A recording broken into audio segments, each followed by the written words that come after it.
Sosial şəbəkələrdəki paltar mağazalarının reklamlarını siz də görmüsünüz. Bir-birlərinin bəhsinə qiymətləri endirirlər, özlərini kasıbın dostu kimi təqdim edib məhsulu ziyanına satdıqlarını iddia edirlər. Bəs görəsən bu paltarlar, bu geyimlər Çində topdan qiymətə neçəyə satılır? Həmin məsələni araşdırmışam. İndi bəzi məhsulların qiymətlərini sizə təqdim edəcəm.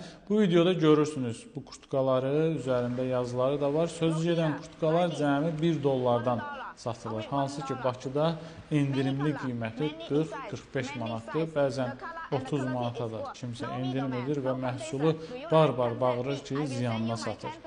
Eyni zamanda bu kapşonlar da elə də baha deyilmiş, cəmi 50 sentə.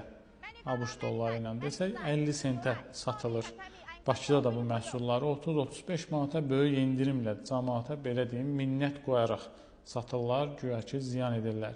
Bəs bu krasovkalar, gördüyünüz krasovkalar da cəmi $1 satılır. Onları da Bakıda 20-25 manata böyük bir belə deyim, minnətlə kasıbın dostu kimi özlərini təqdim edib satırlar. Lakin Çində gördüyünüz kimi bu məhsulların elə də böyük qiyməti yox imiş. Onları Bakıda satanlar da heç bir halda ziyan eləmir, əksinə bir neçə qat xeyir götürürlər.